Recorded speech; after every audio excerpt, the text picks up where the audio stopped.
नमस्कार आदरणीय दर्शकवृन्द, यहाँहरूलाई हार्दिक स्वागत गर्न चाहन्छु। म नवराज धानुक। यो हो टेलिभिजनको यो विशेष लाइभ।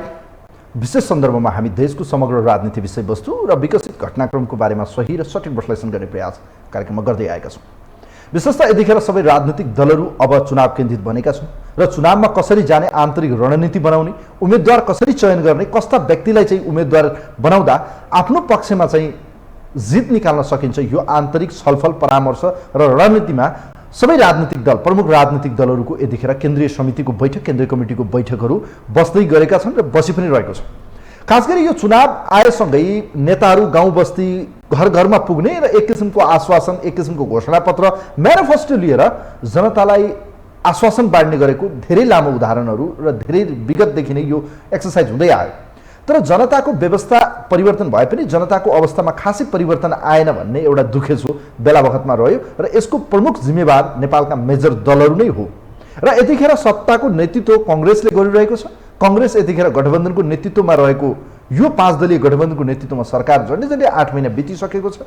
चुनाव आउँदैछ, चुनावमा गठबन्धन बचाएर जानुपर्छ भन्ने पक्षमा सत्ता गठबन्धनका कैयौँ घटकहरू या दलहरू, माओवादी केन्द्र, एकीकृत समाजवादी पार्टीको राय छ त कांग्रेसको सभापति, वरिष्ठ नेताहरू पनि आज गठबन्धनको पक्षमा देखिए पनि कांग्रेसभित्रको संस्थापन इतर मानिने, खास गरी जुन उहाँहरूको 8औं राष्ट्रिय महाधिवेशन भर्खरै भनौँ न, यो 14औं राष्ट्रिय महाधिवेशन जसरी सकियो, यो महाधिवेशनमा एउटा परिस्थिति बन्यो र जहाँ चाहिँ कांग्रेसको एउटा समूह अहिले पनि गठबन्धन होइन, कांग्रेस एक्लै जानुपर्छ भन्ने पक्षमा छ।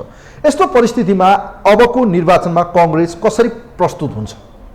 आज यो देशको हिस्ट्रीमा झन्डै सबैभन्दा पुरानो पार्टी, डेमोक्रेटिक पार्टी र यो देशको हरेक परिवर्तनमा क्रान्तिकारी शक्तिको रूपमा रहेको नेपाली कांग्रेस यो देशको सत्तामा बेला बखतमा चाहिँ नेतृत्व गर्ने अवसर प्राप्त गर्यो र आज यो चुनावको पूर्व सन्ध्यामा नेपाली कांग्रेसका निम्ति यो चुनावमा गठबन्धन आवश्यकता कि बाध्यता? अब नेपाली कांग्रेस कसरी जान्छ? भोलिबाट उहाँहरूको केन्द्रीय समितिको बैठक भइरहँदा केन्द्रीय समितिका एजेन्डा के हुन सक्छन्? यिनै विषय प्रसङ्गमा आज कुराकानी गर्दैछौँ। हामीसँग कुराकानीका निम्ति नेपाली कांग्रेसको अत्यन्तै प्रभावशाली नेता, केन्द्रीय सदस्य, पूर्व मन्त्री, बौद्धिक व्यक्तित्व प्रभावशाली नेता आनन्द प्रसाद ढुङ्गाना आज हामीसँग हुनुहुन्छ। उहाँलाई वेलकम गर्न चाहन्छु। नमस्ते, वेलकम, यहाँलाई स्वागत छ ढुङ्गाना। धन्यवाद। आराम हुनुहुन्छ? राम्रै छ। अब पृष्ठभूमिमा धेरै कुराहरू भने, चुनाव लाग्यो, तपाईँहरूलाई पनि लाग्यो, देश चुनावमा होमियो। अब होमियो, कांग्रेस तयार छ चुनावका निम्ति? पुरै तयार छ। एक्लै जाने कि तपाईँहरू भाइ भारदारहरूलाई चाहिँ लिएर सँगसँगै जाने? त अब बैशाखी टेकेर यसो हो नि, अब नेपाली कांग्रेस तपाईँको एउटा डेमोक्रेटिक पार्टी हो। स्वाभाविक रूपमा तपाईँको चाहिने गरेर जुन किसिमको हामी कहाँ चाहिने गरेर निर्वाचन प्रणाली छ नि, मिक्स निर्वाचन प्रणाली छ। यदि प्रत्यक्ष निर्वाचन प्रणाली भइदिए भए चाहिने गरेर हामीलाई एक्लै जान सजिलो हुन्थ्यो। त यो मिक्स निर्वाचन प्रणालीमा के हुन्छ भनेदेखि कहीँ न कहीँ गठबन्धन आवश्यक देखिन्छ। त्यसैले चाहिने गरेर अब अहिलेको परिस्थितिमा नेपाली कांग्रेसले गठबन्धन गर्नुपर्ने अवस्था देखिएको छ। गठबन्धन आज नेपाली कांग्रेसका निम्ति आवश्यकता कि यो गठबन्धन बचाएर जानका निम्ति बाध्यता? यो आवश्यकता हो, यो बाध्यता चाहिँ होइन। यो आवश्यकता चाहिँ हो, परिस्थिति हो। यो परिस्थितिले अवस्थालाई चाहिँ गरेर लिएर हिँडेको छ र बाध्यता चाहिँ होइन। किन कांग्रेस तपाईँको चाहिँ गरेर यो देशको लामो सङ्घर्ष गरेको पार्टी हो। लामो कांग्रेसले आज माओवादी र एकीकृत समाजवादी पार्टी जसपालाई बोक्नै पर्ने चाहिँ बाध्यता चाहिँ के होइन? यसो हो, किनभने कांग्रेसभित्रै तपाईँ शेखर कोइराला, तपाईँकै पार्टीका उपसभापतिका भनाइहरू सुन्नुहोस्, महामन्त्रीका भनाइहरू सुन्दा हामी एक्लै जानुपर्छ है चुनावमा, यो कम्युनिस्टहरूलाई बोक्नु हुँदैन, धोकेबाजहरू हो भनेर किन भन्नु भएको छ? यसो हो, के भने उहाँहरूले भन्दै गर्दा निश्चय नै चाहिँ कांग्रेसको चलितको आधारमा भन्नुभयो होला। तर एउटा कुरा हामीले के बुझ्नुपर्छ भनेदेखि यो जुन संविधान जारी हुने संविधान सभाबाट, सँगै लोकतान्त्रिक गणतन्त्र संविधान, कम्युनिस्टहरूले तपाईँको 2/3 बहुमत पाएका थिए, करिब 64 पछि पनि हेऱ्यौँ नि हामीले, हेऱ्यौँ। र तर के हो भने संविधानमा नलेखेको, संविधानमा अधिकार नभएको अधिकार प्रयोग गरेर खड्गोलीजीले 2 पटक संसद भङ्ग गरिदिनु। अर्थात् नेपाली जनताले, नेपाली कांग्रेसले तपाईँको संविधान जारी गरिसकेपछि पनि यो देशमा संविधान सभाको संसदको निर्वाचन हुन्छ कि हुँदैन, प्रदेशको निर्वाचन हुन्छ कि हुँदैन, स्थानीय निर्वाचन हुन्छ कि भन्ने मान्छेमा अविश्वास त थियो। तर कांग्रेसले नेतृत्व गरेर 3 निर्वाचन चाहिँ गराएर तपाईँको चाहिँ गरेर जिम्मा लगायो। जसलाई जनताले पत्याए त्यसलाई हामीले जिम्मा लगायौँ। तर त्यो शक्ति जसले तपाईँको चाहिँ यत्रो नेपाली जनताले उनीहरूलाई विश्वास गरे र 2/3 करिब बहुमत उनीहरूले पाए, त्यो जनताको विश्वासलाई विश्वासघात गरे। साँच्चै भन्नुहुन्छ भने कम्युनिस्ट पार्टी एमाले त उनका नेतृत्वको प्रधानमन्त्री भएका चाहिँ खड्गोले त जनताको अगाडि हात जोडेर माफी माग्नुपर्छ। तपाईँले जो विश्वास गर्नुभयो विश्वासघात तपाईँले गरे संविधानमा तपाईँको नलेखेको कुराहरू तपाईँको चाहिँ मैले चाहिँ गरेर गर्न खोजेँ जसले गर्दाखेरि अब मलाई माफ गरिदिनुहोस् भन्नुपर्छ। किनभने नेपाली जनताले एउटा विश्वास गरेको पार्टीलाई हामी एउटा डेमोक्रेटिक पार्टीले पनि जिम्मा लगाइदियौँ। कम्युनिस्टहरू त्यति तपाईँहरू त सुतेर बस्नु भएको थियो नि त तपाईँहरू त सुतेर बस्नु भएको थियो प्रतिपक्षमा। हामी सुतेर बसेका हामी चाहिँ संविधान बनाउनमा लाग्यौँ। हामीले चाहिँ जसरी भए पनि संविधान सभा संविधान होस् भनेर। किनभने देख्नु होला हिजो पनि 64 को संविधान सभा 2 वर्षको लागि थियो। 4 वर्ष 4 वर्ष रहन गयो होइन 4 वर्ष रहन गयो र 4-4 जना वामपन्थी नेता प्रधानमन्त्री भए। तर संविधान त आएन नि। आखिर डेमोक्रेटिक पार्टीलाई आउनु पर्यो र साँच्ची भन्नुहुन्छ भने दोस्रो संविधान सभाको निर्वाचन हुन्छ भनेर हाम्रो अन्तिमसम्म लेखिएको थिएन। तर एचएलपीसीको चाहिँ गर्दा मलाई एउटा कुरा नि जस्तो ढुङ्गाना छ अहिले प्रधानमन्त्री शेरबहादुर देउबा प्रधानमन्त्री बनाए अहिलेको गठबन्धन या खास गरी प्रचण्डले भन्नुभएको छ मैले प्रस्ताव लिएर चाहिँ उहाँ कहाँ गएको माधव नेपालजी र मैले गर्दा आज प्रधानमन्त्री उहाँहरू भयो। आज ठुला कुरा गर्ने कङ्ग्रेसको नेताहरूले हामीलाई छिडाउने जे पाए त्यही बोल्ने होइन एउटा हामीलाई चमेरोको सङ्केत होइन होइन यस्तो एउटा कुरा किन यति हेपेको तपाईँहरू यति घमण्ड किन तपाईँहरूमा मलाई भन्नुहोस् न। हामीलाई घमण्ड छैन। हामीले चाहिँ गरेर प्रधानमन्त्री बन्छु भनेर पनि सोचेको थिएन। त्यही सिट जितेको नेपाली काङ्ग्रेस जितेको प्रधानमन्त्री हुन्छ र नेतृत्व गर्छ भन्ने चाहिँ हामीले आशा गरेको पनि होइन। हामीले प्रतिपक्षमा बस्नुपर्छ भनेर हामीले बुझिरहेका थियौँ। जुन बेलामा प्रचण्डजी र माधवजी जानुभयो चाहिँ गरेर हाम्रो सभापतिजी कहाँ त्यो नारायणथानमा र भन्न थाल्नुभयो होइन अब तपाईँले नेतृत्व गरिदिनु भएन भने यो देशमा यो संविधान जाने भयो, देश सङ्कटमा जाने भयो, गणतन्त्र जहाँ सिद्धिने भयो, प्रजातन्त्र सिद्धिने भयो। यसले हरेक सङ्कटको बेलामा नेपाली काङ्ग्रेसले नेतृत्व गरिदिएको छ। नेपाली काङ्ग्रेसले नेपाली जनताको अधिकार खोसेको बेलामा नेतृत्व गरेको छ। त्यसैले अहिले नेपाली जनताको अधिकार खोसिँदै छ तपाईँ नेतृत्व गरिदिनु पर्यो। मान्नु भएन उहाँले। केन्द्रीय समितिको कुराहरू छलफल भयो। केन्द्रीय समितिमा पनि विभाजन भयो। केही साथीले भने होइन हामीले प्रतिपक्षमा बस्नु भनेको छ हामी प्रतिपक्षमा बस्नुपर्छ।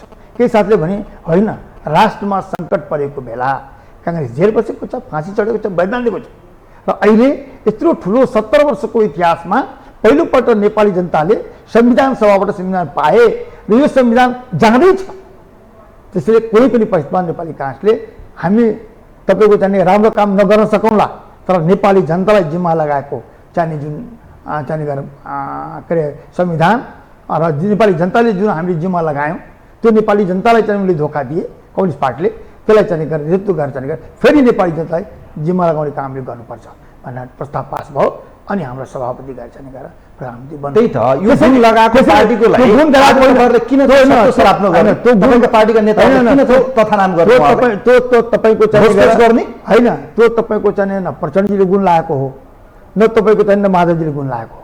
समय गरेको के हो भने उहाँहरू जुन किसिमबाट आफ्नो पार्टीको अन्तर्द्वन्द्वबाट पीडित हुनुभयो र राष्ट्रले साँच्चै नै पाएको अधिकार खोज्दैछ पर जब एहसास भयो अनि उहाँहरू आएर चाहिँ काङ्ग्रेसलाई चाहिँ गरेर हात जोडे ल बनिदिनु पर्यो अब बचाइदिनु पर्यो सबैको बचाइदिनु पर्यो। अब यो हामीले चाहिने गरेर जानेनौँ एक किसिमले त पनि बुझ्नुहोस्। किनभने मैले सुरुमै भनेको थिएँ यो तपाईँको चाहिने गरेर माओवादीको र एमालेको जुन गठबन्धन छ यो तपाईँको कुकुर र बिराको। ओके अब मलाई एउटा कुरा भन्नुहोस् त ढुङ्गानाजी आज गठबन्धन कङ्ग्रेसले बचाएन भने हजुर वाम एकताको कुराहरू सुन्नमा आएको छ वाम शक्तिहरू एक हुने कुरा योबाट कहीँ कतै भय डर अलिकति शङ्का एक स्ट्राटेजिकल रूपमा हेर्ने हो भने कङ्ग्रेस यो विषयमा तयार हो।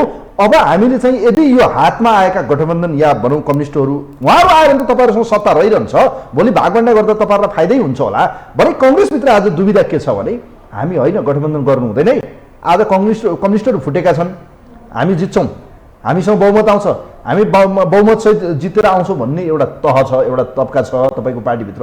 अर्को तपाईँहरू के भन्दै हुनुहुन्छ होइन आजको समयको माग आवश्यकता हो गठबन्धन बचाएर जानुपर्छ। यो दुईवटा कुरालाई मलाई क्लियरिफाई गर्दैन के कारणले गर्दा यस्तो विवाद आयो तपाईँहरूभित्र। होइन हाम्रो बिचमा तपाईँको चाहिँ यो डेमोक्रेटिक पार्टी हेर्नुहोस् डेमोक्रेटिक पार्टीमा छलफलहरू हुन्छन् छलफलमा चाहिँ विमति रूप राख्न पाइन्छ र विमति राख्दाखेरि चाहिँ आफ्ना कुराहरू तर्क प्रस्तुत गर्न पाइन्छ तर जब निर्णय हुन्छ नि त्यसलाई मान हेर्नुपर्छ। एउटा कुरा सही हो कि चाहिने गएर पार्टीभित्र अहिले केही साथीहरू माने तपाईँको चाहिने गएर पदाधिकारीहरू पनि भनौँ संस्था पनि इतर भनौँ जसलाई हामी हजुर संस्था पनि इतर भनौँ पदाधिकारी भनौँ पदाधिकारीहरू तपाईँको चाहिँ यो कुरा भन्नु भएको छ कि हामी एक्लै जानुपर्छ।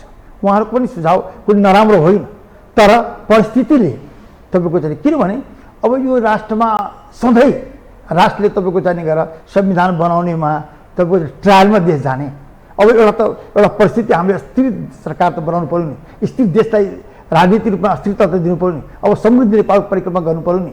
हो त्यसैले गर्दाखेरि अहिलेको आवश्यकता हो मैले बुझेको, बाध्यता पनि हुन।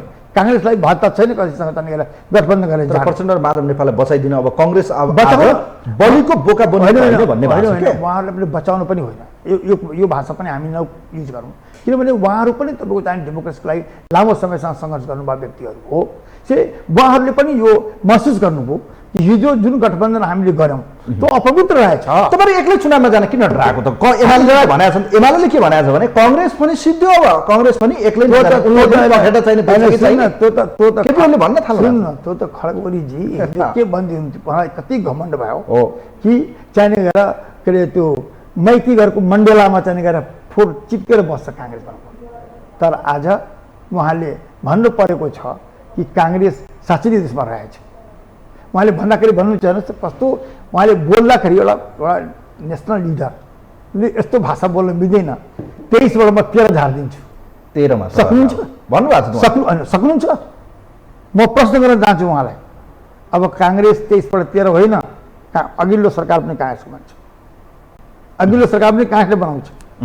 यो कुरा उहाँले एहसास गर्नुपर्छ। उहाँले जति अपराध गर्नुभएको छ, मैले यहाँलाई अघि नै निवेदन गरेँ, उहाँले हात जोडेर नेपाली जनता माफी माग्नुपर्छ। यो देशलाई अस्थिरताको बाटो मैले लगेको हो, यो देशलाई संविधानमा हुँदाहुँदै पनि अध्यादेशको बाटो मैले समातेको हुँ, यो देशमा संविधानमा नभएको कुरा मैले गरेको हुँ भनेर महसुस गर्न सक्नुपर्छ।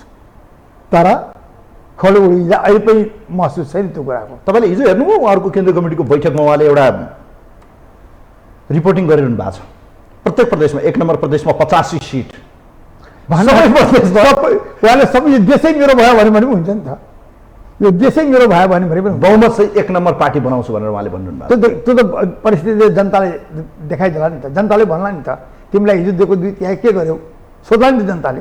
भोलि मत माग्न जाँदै गर्दा एमाले आज आफूलाई पनि घमण्ड, लोकप्रियता, हाम्रो एजेन्डा छन्, हामी चाहिँ आज यो गठबन्धन अपवित्र गठबन्धन हो, यसले के गर्यो, न संविधान संसदको औचित्य पुष्टि गर्न सक्यो, न केही गर्न सक्यो, आज देशमा चाहिँ महँगी बढ्यो, भ्रष्टाचार बढ्यो, के गर्न सक्यो यसले? भ्रष्टाचार कसको पालामा बढ्यो? त्यो तपाईँको हो भ्रष्टाचार। तपाईँको भन्नुहुन्छ भने नेपाली जनताले कोरोनाको बेलामा औषधि पाए, कोरोना चाहिने को औषधि लिन गएको तपाईँको चाहिने गएर प्लेन, सरकारी प्लेनमा तपाईँको चाहिने गरेर जगदम्बाको चाहिने गरेर त्यो थर्मल कसरी आयो? त्यसरी के हो भनेदेखि भ्रष्टाचार कसले गरेको छ, भ्रष्टाचार को गर्दैछ भन्ने कुराको आभास नेपाली जनतालाई छ। नेपाली जनताले यसको हिसाब किताब यसपालिको चुनावमा गर्छ, गर्दैन भन्ने कुरा होइन। त्यसले के हो भनेदेखि नि, तर सत्ता जसरी उहाँले चलाउनु पर्छ, के भन्नुभयो, समृद्ध नेपाल सुखी नेपाली, त्यही त भने यो नारा कुरा भन्नुहोस् सक्नुभयो ढुङ्गानाजी। हजुर, अहिले यो गठबन्धन बनाएर काङ्ग्रेसको प्रतिस्पर्धा भने फेरि एमालेसँगै मात्र है, त्यो त देखियो नि त। त्यति बलियो एमाले कि तपाईँहरू जस्तो डेमोक्रेटिक यो देशको सबैभन्दा पुरानो पहिलो पार्टीको रूपमा हेरिएको प्रजातान्त्रिक परिषद हुँदै आएको यो पार्टी आज गएर कम्युनिस्टका विरुद्ध अर्थात् एमालेका विरुद्ध यत्रो मोर्चाबन्दी गठबन्धन गर्नुपर्ने हैसियतमा पुग्छ? यति कमजोर काङ्ग्रेस? मोर्चाबन्दी तपाईँको मैले अघि नै भने यहाँ के कुराको डर? क्या तपाईँहरू डर हामीलाई छैन। हाम्रो अहिलेको देशको अवस्था के हो भने यो संविधान बचाउने अहिलेको सरकारको दायित्व भनेको यो संघीय लोकतान्त्रिक गणतन्त्र संविधान जो 70 वर्षसम्म नेपाली जनताले सङ्घर्ष गरेर बलिदान गरेर ल्याएको संविधान सभाबाट, संविधान थिएन भन्ने कुरा होइन, तपाईँले पनि संविधान थियो, चुनाव हुन्थ्यो, तपाईँले भने जनताले संविधान बनाएको। केपी ओलीले नै यो संविधान फाल्न खोजे हो त? त्यसो हो त, केपी ओलीको कहीँ न कहीँ नियत खराब हो यो संविधानको विरुद्धमा। के कारण कहाँनिर छ? किन चुनावमा जाने कुराले कसरी बोला? चुनावमा जाने कुराबाट होइन, उहाँले संविधानमा नभएको कुरा हामीले किन 2 वर्ष अविश्वास पर लगाउनु पाइन्छ भने हामीले किनभने प्रधानमन्त्रीले तपाईँको जाने गरेर सदनमा चाहिने गरेर के अरे अर्को सरकार बन्ने अवस्था रहँदै तपाईँको चाहिने गरेर भङ्ग गर्न पाइने भनेर लाग्यो। हिजोको संविधानमा चाहिँ प्रधानमन्त्रीले चाहिँ विशेष अधिकार थियो संविधान भङ्ग गर्न पाउने, संसद भङ्ग गर्न पाउने। यसपालि हामीले किन राखेनौँ? किनभने पहिलेको संविधानबाट देश अस्थिर भयो, देशले विकास पाएन, नेपाली जनताले दुःख पाए, बार तपाईँको चुनाव भएर चाहिने गरेर राष्ट्रिय सम्पत्ति चाहिने गरेर दुरुपयोग भयो। फेरि अब तोड्नुहोस् भनेर बनाएको संविधानमा उहाँले त्यो संविधानको भन्दा बाहिर उभिएर तपाईँको चाहिँ जस्तै राजाले संविधानमा म माथि छु भनेर चाहिने गरेर जातकालमा भन्थे सर्वेश्वरमा हो, त्यही उहाँले गरेर सुरु गर्नुभयो। अनि नेपाली जनता उठे, नेपाली जनताले त आन्दोलन गरेका होइन। त्यसले हामीले तपाईँको हिजो पनि तपाईँको चाहिँ गएर खडगोलीले 2 पल्ट संविधान भङ्ग गर्दै गर्दा हामीले भनेको साथै जाउँ, हामीले माने भने 5 दल मिलेर अब एमालेका विरुद्ध लड्ने तपाईँहरू होइन। कोसँग त लडाइँ कोसँग देशको आवश्यकता होइन। प्रत्येक दलहरू निर्वाचनमा भाग लिन्छ, एमाले मात्रै लिँदैन नि त, अरू पार्टी पनि आउँछन्। तर एमालेको ठम्मै के छ थाहा छ? हाम्रा विरुद्धको मोर्चाबन्दी हो, यो गठबन्धनका विरुद्ध हामी जाने कसरी? तपाईँहरूको उहाँहरूको केन्द्रीय कमिटीको बैठकमा आज पनि जारी छ, गठबन्धनका विरुद्ध चुनौतीलाई सामना गर्दै यसलाई तोड्दै अगाडि बढ्ने सामना गर्ने, त्यो त उहाँ यसको घेराबन्दीलाई तोडेर जाने। एमालेका नेताहरूको यो तपाईँको चाहिने गएर यस्तो भनाइ जो हो नि, त्यो तपाईँको के हो भनेदेखि नि यो हारेको मनस्थितिको तपाईँको उपज हो, मैले बुझेँ। किन भनेको उहाँले त के भन्नुभएको छ तपाईँको हिजोको बैठकमा? हेर्नुहोस् त आनन्द प्रसाद ढुङ्गानाज्यू, हजुर तपाईँहरू भने परमादेशी हो, हामी भने जनादेशी हो, जनादेश भर्सेस जनादेशको चाहिँ यो जनमतसङ्ग्रह हो। जनादेश भएको भए उहाँले संसद भङ्ग गर्नु हुँदैन थियो नि। जनादेशले 5 वर्षका लागि संसद राख्नुपर्छ भने हो कि संविधानमा नभएका कुरालाई उहाँले भङ्ग गर्न पाइन्छ? जनादेश हो त्यो। उहाँले भन्नुभएको छ उहाँले अन्याय गर्नुभयो, उहाँले संविधानमा विपरीत जानुभयो, उहाँले अध्यादेश वापस देशसँग खोल्नुभयो हो। सर्वोच्चले त्यसलाई जाने गरेर नकार दियो, न्यायालयले त्यसलाई नकार दियो। परमादेश न भन्नुहोस्, त्यो पनि जनताकै आदेश हो। अहिले पनि जुन सरकार छ त्यो जनताको आदेशको अनुसार बनेको सरकार हो। 70 वर्ष जुन नेपाली जनताले नेपालमा संविधान सभाबाट भन्ने संविधान जानेका लागि सङ्घर्ष गर्ने, बलिदान दिने, अनि त्यो संविधानलाई तपाईँको चाहिँ सिधाउँ खोल्ने, अनि जनादेशबाट जो जर्मनीमा के गर्यो हिटलरले, जनादेशबाट आएको होइन हो, तर तानाशाह हो। जनादेशबाट आएका व्यक्तिहरू तानाशाह देखेका छन्। त खडगोलीजीको पनि जनादेशबाट तानाशाह भन्ने मनोवृत्ति बढ्यो। उहाँले के गर्नुभयो? सम्पत्ति शुद्धिकरण पनि केन्द्रित गर्नुभयो, तपाईँको नेगुलाई केन्द्रित गर्नुभयो, भन्सारलाई केन्द्रित गर्नुभयो, जम्मैलाई चाहिँ प्रधानमन्त्री कार्यालयभित्र ल्याउनु। जबकि डेमोक्रेटिक प्याटर्नको भित्र बाहिर थियो त्यो सब, जनताले चाहिँ त्यसलाई चाहिँ एक्सर्साइज गर्न पाउँथे, संवैधानिक अङ्कले त्यसलाई चाहिँ एक्सर्साइज गर्न पाउँथे। संवैधानिक अङ्कको एक्सर्साइजलाई समाज पार्नुभयो। आफ्नो व्यक्तिहरूलाई त चाहिँ गरेर निर्वाचनमा ल्याउनु, आफ्नो व्यक्तिलाई चाहिँ गरेर अख्तियारमा लैजानुभयो, कसैलाई थुन्न, कसैलाई हराउन। आज त्यही निर्वाचन आयोगले गरेको निर्णयलाई चाहिँ गरेर उहाँ गाली गर्दै हिँड्नु भएको छैन? सुन्नुभएको छ तपाईँहरू? चाहिँ के हो भनेदेखि नि उहाँको मनस्पटलमा कम्युनिस्टको त्यो ऊ हुन्छ नि मानसिकता, त्यो सिद्धिएको छैन। उहाँ डेमोक्रेट पनि चिन्नु भएको छ, उहाँ प्रजातन्त्रवादीको वामपन्थी भने म मात्र, अरू यो देशमा कम्युनिस्ट त्यही हो नि।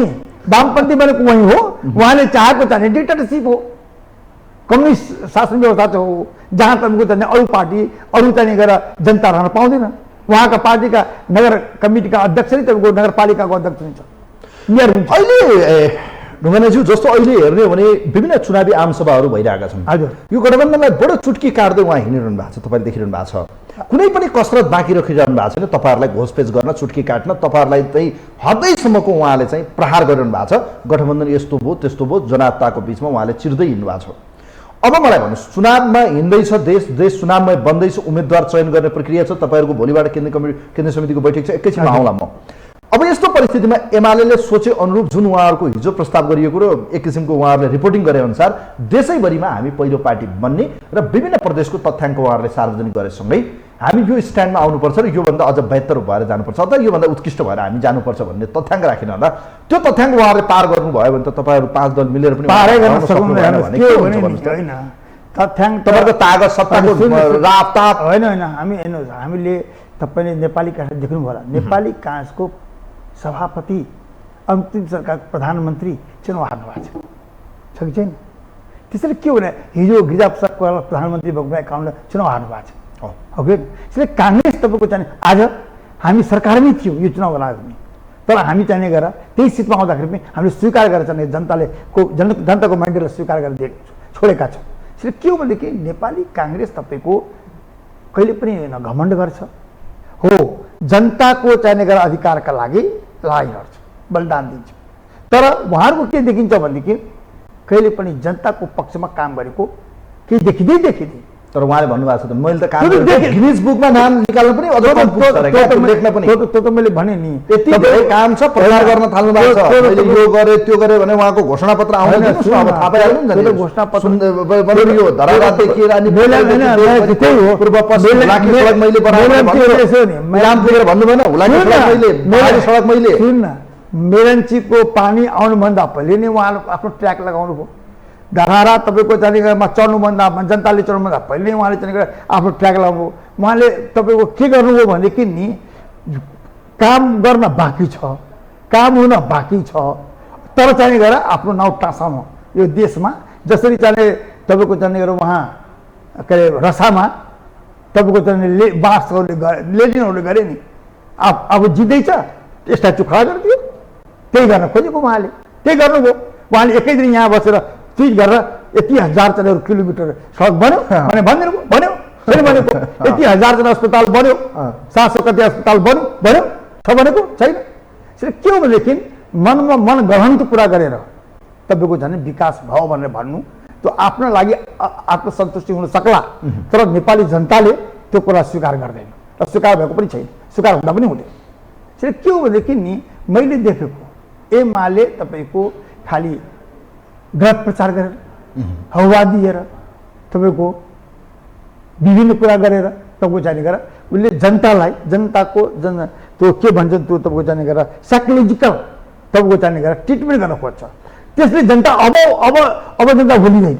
अब जनता त्यति तपाईँको जाने गरेर नेपाली जनताहरू तपाईँको जाने गरेर त्यति भुलिने जनता छ जस्तो मलाई लाग्छ। ओके, अब ढुङ्गाराजी जस्तो यो गठबन्धनको एउटा दुईवटा कुरा गरौँ, त्यसपछि तपाईँहरूको विषयमा आउँला। हजुर। जस्तो यो गठबन्धनभित्र अहिले पनि अविश्वासको कुराहरू छन्। आज प्रचण्ड चितवन पुगेर पनि भन्नुभयो माथिबाट जे हुन्छ तल्लो लेभलको कार्यकर्ता र नेताहरूले मान्नुपर्छ। जिल्ला तहको तपाईँहरूको नेताको भनाइ के छ भने हामीलाई चितवन चाहिन्छ यसपटक चाहिँ, हामी चितवन छोड्न सक्दैन, भरतपुर महानगरपालिका कङ्ग्रेसले लिनुपर्छ र यो क्षेत्र हाम्रो। गठबन्धन मिलाउने कसरी, यस्ता विवादहरू छन्। अब माधव नेपालले के भन्नुभयो, तपाईँहरू जहाँ जहाँ मिलाउनुहुन्छ मिलाउनुहोस्, एमाले जितेको ठाउँमा कमसेकम मलाई चाहिँ दिनुहोस् है, म छोड्न सक्दिनँ। यी एक किसिमका स्ट्यान्ड या उहाँहरूका चाहिँ यो जबरजस्ती या एक किसिमको उहाँहरूको यो मागले गठबन्धनमा तपाईँहरू कसरी मिलाएर जाने भन्नुहुन्छ? यसो के हो भनेदेखि नि अब समस्या कहाँनिर छ भने गठबन्धन भनेकै तपाईँको समस्या हो, भागभण्डा होइन भनेको कुरा होइन नि त। गठबन्धन भनेको समस्या हो, त्यही समस्यालाई तपाईँको हल गर्नु नै बुद्धिमत्ता हो कि हाम्रो पार्टीभित्रको पनि हो, त्यही हो राजनीति भनेकै त्यही हो। पार्टीभित्रको तपाईँको चाहिने गरेर आफ्नो भित्र पनि व्यवस्थित गरेर जानु र तपाईँको चाहिने गरेर अन्य पार्टीलाई पनि चाहिने गरेर आफ्नो साथमा ल्याउँदाखेरि त्यसलाई पनि चाहिने गरेर सन्तुष्ट गरेर मिलाएर हेर्नु, यही नै तपाईँको अहिलेको आवश्यकता हो। र यसलाई काङ्ग्रेसले तपाईँको चाहिने गरेर हो काङ्ग्रेस त हुन्छ भन्छन् साथीहरूले कि चाहिने गरेर मैले तपाईँको म भनौँ योभन्दा पहिलेको स्थानीय निर्वाचनमा मलाई पठाइएको थियो चाहिने गरेर धेरै ठाउँमा यो राजमार्गका चाहिँ नगरपालिकाहरूलाई चाहिँ व्यवस्थित गर्नलाई। कति ठाउँमा साथी त्यही भने कि यहाँ नगरौँ, यहाँ गरौँ, यहाँ नगरौँ, यहाँ गरौँ, तर हामीले जुनै कुराको ज्ञान थियो, हामी पनि यहाँ यस्तो हुन्छ, यहाँ यस्तो हुन्छ, यहाँ मैले भने यहाँ तपाईँ हामी जित्दैनौँ, यहाँ हामी जित्दैनौँ, यहाँ गरौँ भने तर मानेन, हारेँ। अहिले म गएको थिएँ भने दाइ फेरि हामीले पाउनुपर्छ। मैले भने उहाँहरूलाई तपाईँहरूले नै भनेर मैले चाहिँ गठबन्धन गरेँ नि, यहाँ हार्नुभयो तपाईँहरू, अब फेरि भन्नुहुन्छ मलाई प्रमाण दिनुहोस् तपाईँहरू कि यो कारणले म जित्छु। कहीँ न कहीँ तपाईँको जित्ने ठिक छ, हार जित भनेको एउटा चाहिँ राजनीतिमा ठुलो कुरो होइन, हार जित हुन्छ नि राजनीति गर्दाखेरि, तर कहीँ न कहीँ 70 र 30 को हुनु पऱ्यो नि त। एकैपल्ट 40 र 70 भएको व्यक्तिले 40लाई चाहिँ गरेर होइन यो त जित्दैन म जित्छु भनेर भन्यो भने त गाह्रो हुन्छ नि त। त्यसैले हामी जहाँ कमजोर छौँ त्यहाँ हामीले चाहिँ उपमेयर दिने हो, जहाँ हामी बलियो छौँ उनलाई उपमेयर दिने हो, यसरी मिलाएर जाने हो, वार्डमा मिलाउने हो, क्षेत्रमा मिलाउनु हो। यसरी तपाईँको जब यो देशमा एउटै कुरा हामीले के बुझ्नुपर्छ भने मैले बुझेको साँच्चै नै यो देशको चाहिँ सङ्घीय लोकतान्त्रिक गणतन्त्र संविधानलाई बलियो बनाउने हो, राष्ट्रलाई स्थिर बनाउने हो भने हामी यो कुराको महसुस गर्न सक्नुपर्छ। कसरी मिलाउनुहुन्छ भन्नुहोस् त, यत्रो ओडाहरू छन् कसरी मिलाउने? ओडामा पनि त मिलाउनु पर्ला, माथि मिलिसकेपछि यसो भने ओडा मिलाउँदाखेरि त तपाईँको एउटै कुरा हुन्छ के, जस्तो भने 9वटा वार्ड छ भने 4वटा 5वटा गर्ने, 12वटा वार्ड छ भने 6-6वटा गर्ने मान्छन् त तलको कार्यकर्ताले, कङ्ग्रेसीहरूले भोट मान्नुपर्छ नि। तपाईँहरू आज तपाईँहरू चाहिँ तपाईँहरूकै विरुद्ध हिजो भएका कम्युनिस्टहरूलाई चाहिँ तपाईँहरू भोट दिन तयार, तर कम्युनिस्टहरूले भोट दिने ग्यारेन्टी के छ? यसो हो नि, ग्यारेन्टी के छ मलाई भन्नुहोस् न। भोलि गएर कम्युनिस्टहरूले भोट दिएन भने के गर्ने? तपाईँहरूको कार्यकर्तामा आज भित्र पसेको यही प्रश्न हो। होइन के कम्युनिस्टले हामीलाई भोट दिँदैनन् है भन्नुहुन्छ उहाँ? यसो हो नि, ग्यारेन्टी त छैन, त्यो कुरा तपाईँले सही भन्नुभयो। तर एउटा कुरा के हो भने हामी यदि डेमोक्रेसी राजनीति चाहन्छौँ भने यो देशको चाहिँ राष्ट्रियता, यो देशको लोकतन्त्र, प्रजातन्त्र, गणतन्त्रलाई बचाउन चाहन्छौँ भने त्यो ढुङ्गामा के अरे मुटुमाथि ढुङ्गा राखी हाँस्नु परेको छ भने तपाईँको कहिले काहीँ यस्तो परिस्थिति आउँछ राष्ट्र बचाउनका लागि। तपाईँले देख्नुभयो होला काङ्ग्रेस पार्टीका नेता बिपी कोइराला 33 सालमा आउँदै गर्दा अवस्था के थियो भन्नुहोस् त देशको? कसरी पनि डाक्टर तुलसी प्राइम मिनिस्टर थियो, यहाँ हिन्दुस्तानमा इमर्जेन्सी थियो, पाकिस्तानमा तपाईँको भुटोलाई मार्ने निर्णय सर्वोच्च गरिसकेका थियो, तपाईँको चाहिँ गएर बङ्गलादेशमा चाहिँ शेख मुजिबलाई आर्मीले मारिदिइसकेका थियो र बिपी माथि तपाईँको चाहिँ गएर यज्ञबहादुर थापा र भीमनारायण श्रेष्ठको जस्तो मुद्दा थियो, जसमा भीमनारायण श्रेष्ठ यज्ञबहादुर थापालाई गोली आधारले हानिसकेका थियो। भने अहिले त्यो परिस्थितिमा पनि बिपी यहाँ आउनुभयो।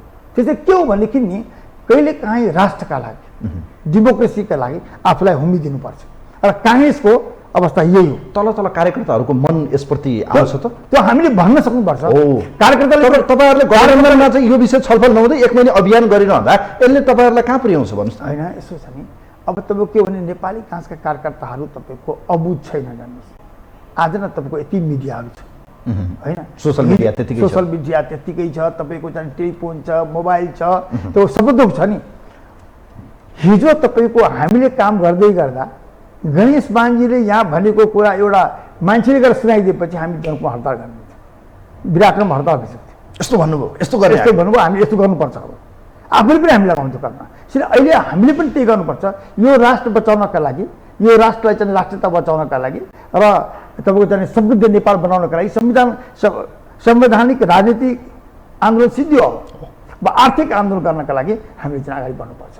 हिजो नेपाली काङ्ग्रेसले तिनै कुरा एकैपल्ट गरेको थियो, आर्थिक राजनीति र सामाजिक राजनीतिमा के गर्यो भनेदेखि धनमानसिंह परियारलाई चाहिँ गरेर मञ्चमा बसाएर पानी बटाइदियो, परिवर्तन हेर्नुहोस्। आर्थिक परिवर्तन के गर्यो भनेदेखि बैठी बगाडी बन्द करो, खडै बेटे काम करो भन्ने लगाइदियो, खेत जोत्दैको हुन्छ भनेर भनिदियो। अनि राजनीतिक परिवर्तन के गर्यो भने यसको 4 वर्षको तपाईँको राणालाई चाहिँ गरेर यसको सन्तान दर सन्तान माने भ्रूण अवस्थामै तपाईँको जन्मन थिए त्यसलाई हटाइदियो। यो तिनटै परिवर्तन नेपाली काङ्ग्रेसका त्यस बेलाका चाहिँ गरेर नेताहरूले जो गरे, आज त्यसकै तपाईँको चाहिँ गरेर प्रतिफल अहिले काङ्ग्रेस जरो छ भनेर चाहिँ नि कतिकै तपाईँ कुरा गर्नुहोस्। एमालेका साथीहरू पनि के भन्छन् होइन दाइ एउटा कुरा त मान्नुपर्छ, काङ्ग्रेस कतिकै भए पनि तलैबाट छ भन्छ। किन मान्छ? किनभने हाम्रा अग्रजहरूले त्यो गरिदिएको छ, त्यो कुरालाई महसुस गर्नुपर्छ आजका हाम्रा युवाहरू। अब मलाई एउटा कुरा जस्तो यो जस्तो भागभण्डा मिलाउने क्रममा कयौँ ठाउँका नेता कार्यकर्ताहरू त्यत्तिकै पनि अवसर नपाएको वर्षौँ वर्षदेखि पार्टीमा लागेका साथीहरू फेरि यस किसिमको भागभण्डाले गर्दा तिनको अवसर या तिनको भविष्य, राजनीतिक भविष्य के हुन्छ? यो प्रति गम्भीर छैन काङ्ग्रेस? त्यो छ, तपाईँले भनेको कुरा सही हो। किनभने नेपाली जस्तो अब मैले भनौँ माधव नेपालले पोखरा मागिरहनु भएको छ, काठमाडौँ मागिरहनु भएको छ, भरतपुर, अब त्यहाँ तपाईँहरूका वर्षौँदेखिका लगानी गरेका कार्यकर्ताहरूको के हुन्छ भविष्य?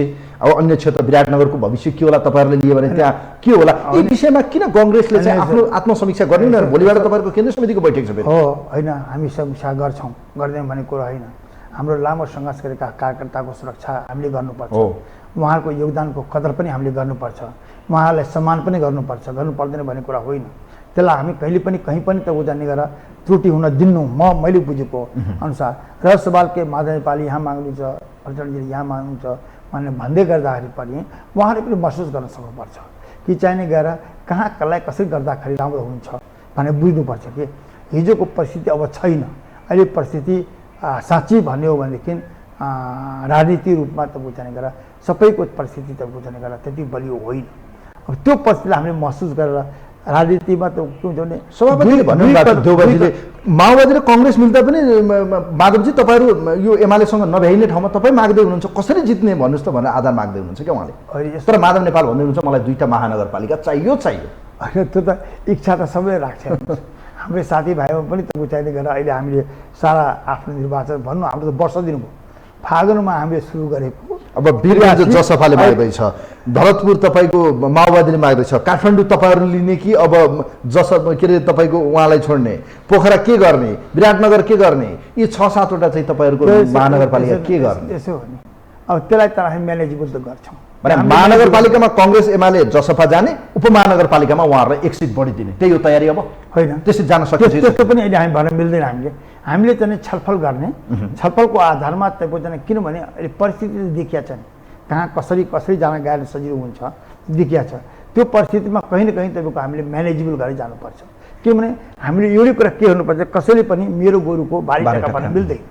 के भन्नु सोच्नुपर्छ भनेदेखि राष्ट्र यदि हामी इमान्दार हौँ, देशप्रति, समाजप्रति र चाहिँ यो लोकतन्त्रप्रति इमान्दार हौँ भने हामीले 2 कदम अगाडि बढ्नका लागि 1 कदम सबैले त्याग गर्नु पर्यो, तपाईँले भनेको कुरा। अब जस्तो भोलिबाट कङ्ग्रेसको केन्द्रीय समितिको बैठक हुँदैछ, हजुर, एजेन्डा के हुन्छ अब तपाईँहरूको? के विषयमा छलफल गर्नुहुन्छ? हाम्रो एजेन्डा तपाईँको चाहिँ अब अहिले तपाईँको चाहिँ यो संसदीय दलको चाहिँ गठन सम्बन्धमा छ। अनि यस्तै गठबन्धनको कुरा पनि उठ्दैन भन्ने कुरा, विभिन्न कुराहरू उठ्छ। तर यी जम्मै 4 एजेन्डाहरू छन्, ती 4 एजेन्डामा छलफल हुन्छन् र छलफल भएर निर्कोलमा हामी केन्द्रीय समितिले चाहिँ एउटा पार्टीभित्रको विवाद किन अझ झन्झन बल्झ्यो भन्नुहोस् त? चुनावको पूर्व होइन, होइन, जस्तो अहिले भनौँ न नेवी सङ्घ र तरुण दलको चाहिँ यो अहिले जुन बन्यो नि तदर्थ समिति, त्यसमा पनि त विवाद देखियो। त पार्टीभित्र किन विवाद हुन्छ? महिला सङ्घमा त्यस्तै छ, आज तपाईँहरूका खै भातृ सङ्गठन चुनाव आइसक्यो, तपाईँहरूका सङ्गठन नै छैन, कसरी काम गर्ने? यसो हो नि, नेपाली काँस ठुलो पार्टी छ, समुद्र छ। यो समुद्रमा 2 लोटा पानी निकालिदियो भने पनि घट्दैन, 4 लोटा पानी हालिदियो भने पनि बढ्दैन। पार्टी यो हो। लामो सङ्घर्ष गरेका साथीहरू छन् काङ्ग्रेसभित्र, स्वाभाविक रूपमा तपाईँको चाहिने गरेर यो सब देखिएको छ। तर एउटा कुरा तपाईँ के बुझ्नुहोस् भने यसपालि चाहिँ सबभन्दा राम्रो पक्ष कहाँ रह्यो काङ्ग्रेसको भने जब शेखर कोइराला चाहिने गरेर तपाईँको सेकेन्ड हुनुभयो, फर्स्टमा सभापति जित्नुभयो यो हाम्रो शेरबहादुर देउवा, उहाँले के भन्नुभयो, म भागबन्डाको पक्षमा छैन है, कति राम्रो उहाँले भन्नुभयो। तर अहिले के भन्नु भएको छ? होइन, सुन्नु भएको छ? अहिले त्यो यसो उहाँहरूको भेलाहरू के भने अब शेरबहादुर देउवाले हामीलाई हिस्सा दिनु भएन, हामी चुप लाएर बस्दैनौँ। अब यसो बाहिर आइसक्यो सञ्चार माध्यमहरूमा, तपाईँले सुनिसक्नुभयो, उहाँहरूका प्रतिक्रियाहरू आइसक्यो, नेताहरूले बोल्न थाल्नुभयो। अब त्यो तपाईँको चाहिने गरेर उहाँको बाध्यता होला। तर के हो भनेदेखि एउटा राजनीति मान्छेले जुन कुरा एकपल्ट बोल्यो त्यो कुरामा उहाँ चाहिने गरेर पछि पढ्नु होला जस्तो मलाई लाग्दैन। अब भागभण्डाको कुरा छैन, अब सबैलाई समेटेर हिँड्ने कुरा छ। तपाईँ हेरिहाल्नुभयो, हाम्रो चाहिने गरेर तपाईँको उपसभापति पनि चाहिने गरेर तपाईँको एउटा पक्षबाट जित्नु भएको छ, महामन्त्री जित्नु भएको छ, 2 महामन्त्री एउटा पक्षबाट जित्नु भएको छ, सभापति एउटा पक्षबाट जित्नु भएको छ। त्यसले के छ भनेदेखि मिश्रण छ। आफ्ना आफ्ना कुरा डेमोक्रेटिक पार्टीमा बोल्न पाइन्छ, तर त्यो मिश्रणले जब निर्णय गर्छ नि त्यो निर्णयले सबैले मान्नुपर्छ। आउँदो चुनावमा उहाँहरूको पक्षका नेताहरूले टिकट पाएन भने नि, होइन, पक्ष र विपक्ष छँदै छैन। अहिले तपाईँ त्यो महसुस गर्न थाल्नुभयो क्या तरुण दलले यो नेविसँग एक गर्नु पर्थ्यो नि तपाईँहरूले? होइन, तरुण दलको 5वटा सिट छ र सभापतिको एउटै सिट हो, त्यो कोही भए पनि एकजना हुन्थ्यो। नेविसँग दुवै सभापति देउवाले आफैले जे चाहे त्यही भने एउटा मिलाएर लगायो भने के हुन्छ? एउटा तपाईँ लिनु, एउटा म लिन्छु भनेर। त्यो मिलाएकै हो, हेर्नुहोस्, त्यो मिलाएकै हो, त्यो नमिलेको होइन। अब जनजातिलाई दिनुपर्ने, फलाउनलाई दिनुपर्ने, किनभने सधैँ तपाईँको चाहिने एउटा जातले मात्रै राज्य गर्यो भन्ने आरोप हामीमाथि पनि छ। यो केन्द्र कमिटीको बैठक या केन्द्रीय समितिको बैठकबाट कङ्ग्रेसभित्रको विवाद आउँदो चुनावसम्म मिल्छ कि बल्झिन्छ त? मिल्छ। किनभने एउटा आरोप तपाईँहरूलाई के छ भने विगतको तपाईँहरूको त्यो समीक्षा पनि छ, लामो इतिहास बोकेको यो पार्टीभित्र एउटा विडम्बना भन्ने कि यो तपाईँहरूको दुर्भाग्य भन्ने, आफ्नै साथीले आफ्नै पार्टीका नेता कार्यकर्तालाई घात गरेको, अन्तर्घात जसलाई भनिन्छ, बागी उम्मेदवारै हानिदिने, असहयोग गरिदिने, सहयोग नगरिदिने, यो समस्यालाई कसरी चिर्नुहुन्छ? होइन, समस्या त त्यो हो, त्यो समस्या त हाम्रो पार्टी मात्रै छैन, अरू पार्टी पनि आइसक्यो। अब हिजो गिरिजा प्रसाद कोइरालाले भन्ने गर्नुहुन्थ्यो, मलाई मेरो छायासँग डर लाग्छ, अगाडि भएको चाहिने गरेर जुन छ त्यसमासँग डर लाग्दैन। अहिले पनि छ, काङ्ग्रेस पनि छ, अरू पार्टी पनि अब आइसकेका छ। धेरै कुराहरू तपाईँले देखिहाल्नुभयो।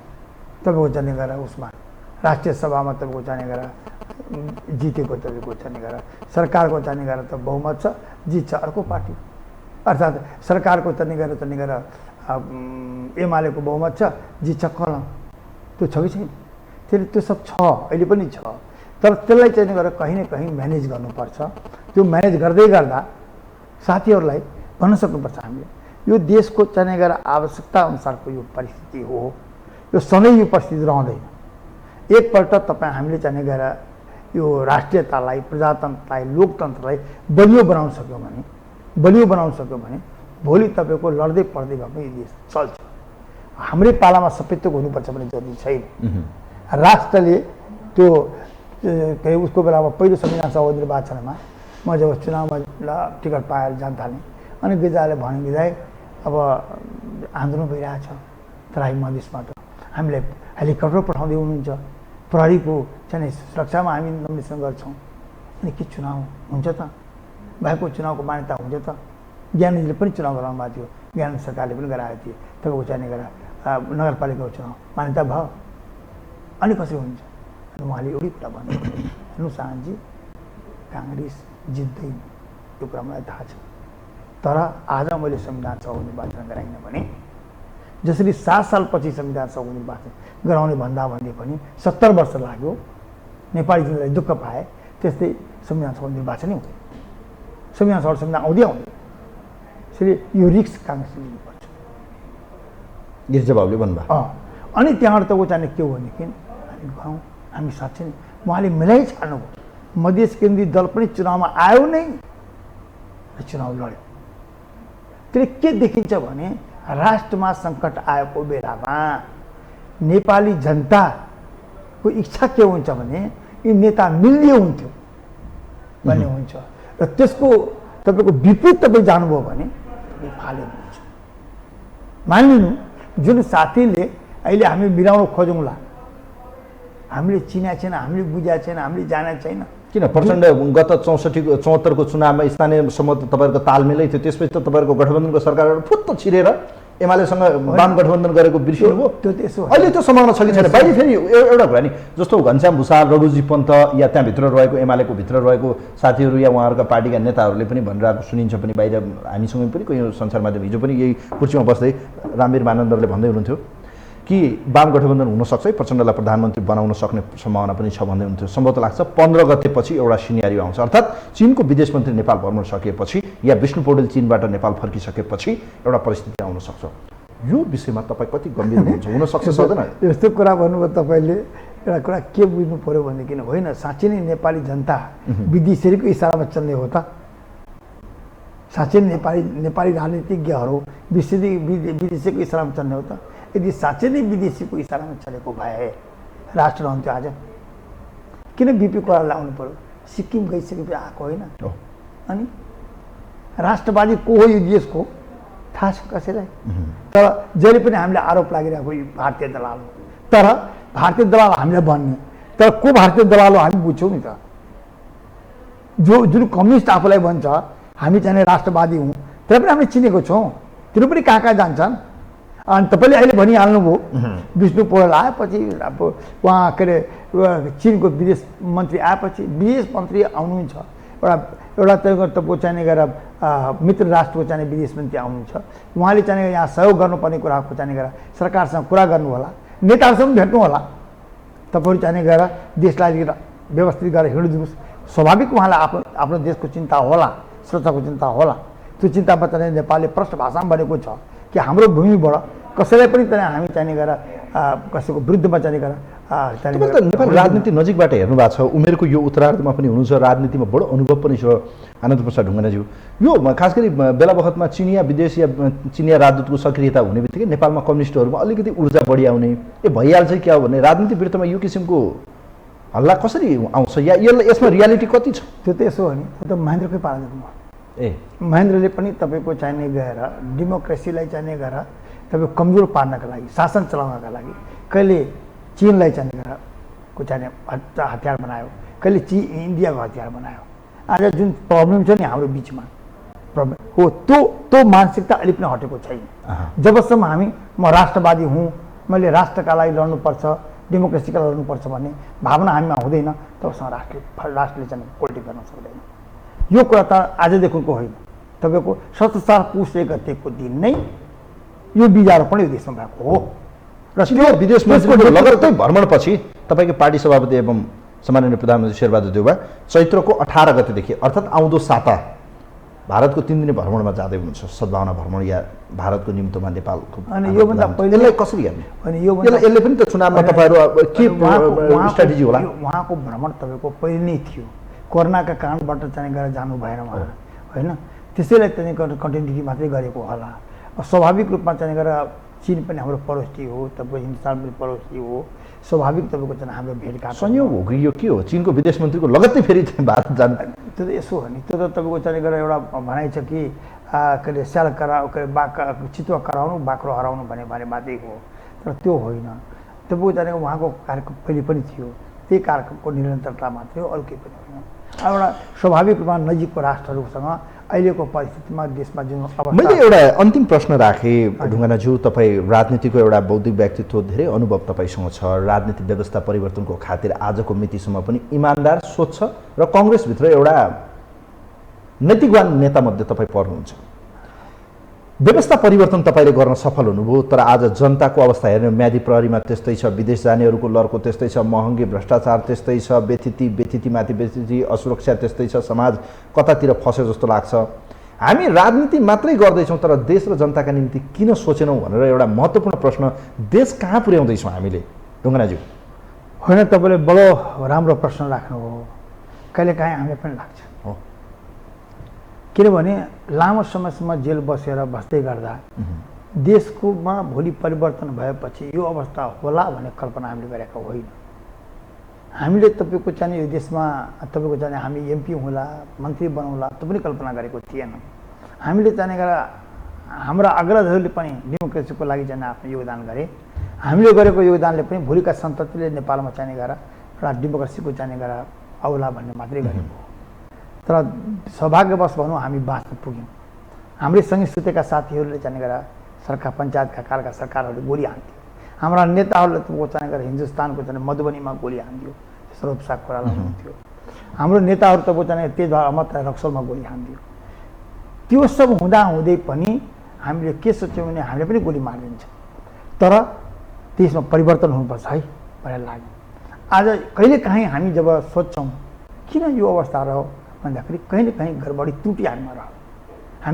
हामीले जुन किसिमबाट बाटो अपनाउनु पर्थ्यो त्यो बाटो अपनाउन सकेनौँ, जुन जसले कारणले यस्तो त्यसको चाहिँ सबभन्दा बढ्ता तपाईँको चाहिँ सुरुवात कहाँबाट भयो भनेदेखि मैले बुझेको सुरुवात कहाँबाट भयो भने जुन देशमा तपाईँको चाहिँ 16, 17 वर्ष जेलमा बस्यो, जसले आफ्नो जीवनमा बिहा शादी गरेन, जसको जीवनमा घरै कहीँ थिएन, देशको सभापति भएको मान्छे 18-20 वर्ष, अन्तिम सरकारको प्रधानमन्त्री भएको मान्छे कृष्ण प्रसाद भट्टराई जुन दिन चुनाव हार्यो हो त्यही दिन तपाईँको चाहिँ यो देशमा त्यो कहीँ न कहीँ तपाईँको चाहिँ गएर जुन शक्तिले यो देशलाई चाहिँ कमजोर पारेर चाहिँ गएर शासन गराउन खोजिरहेका थियो त्यो शक्ति बलियो भयो र डेमोक्रेटिक शक्तिहरू तीव्र कमजोर हुँदै गए। आज यो अवस्था देशको भएको नभए देश यसरी जाने गएर अब के गर्ने? यो त विगत हो, अब के गर्ने? होइन, अब त तपाईँको चाहिँ गएर हामीले अब यसमा बाटो के छ, कसरी जाने? अब बाटो एउटै हो कि अब तपाईँको चाहिँ कमसेकम नेपाली जनताले अहिलेको स्थानीय निर्वाचन र त्यसपछिको तपाईँको चाहिँ गएर प्रदेशको निर्वाचन र सङ्घीय निर्वाचन, यो तिनटै निर्वाचनमा नेपाली जनताले निश्चय नै तपाईँको एउटा सही निर्णय लिएलान् र त्यो निर्णय लिएको निर्णयबाट बन्ने प्रधानमन्त्री जो होला, बन्ने मेयर जो होला, बन्ने जो चाहिँ गएर मुख्यमन्त्री जो होला, त्यसले आत्मसात गरेर अब म यो राष्ट्रलाई बनाउँछु भनेर हिँड्न सक्नुपर्छ। हिँड्न सकेन भनेदेखि राष्ट्रले फेर्दैन। समय र विचारका लागि धन्यवाद दिन चाहन्छु म यहाँलाई। धन्यवाद तपाईँलाई पनि र दाहालजी कि तपाईँले पनि ल्याएर अहिलेको परिस्थितिको बारेमा, मेरो पार्टीको बारेमा, राष्ट्रको अवस्थाको बारेमा जुन सोध्नुभयो र मैले आफूले भ्याएअनुसार आफ्नो अनुभवअनुसार जुन कुरा चाहिँ मैले नेपाली जनतालाई सुन्ने गरी भन्न पाएँ त्यसका लागि तपाईँको धेरै धेरै धन्यवाद।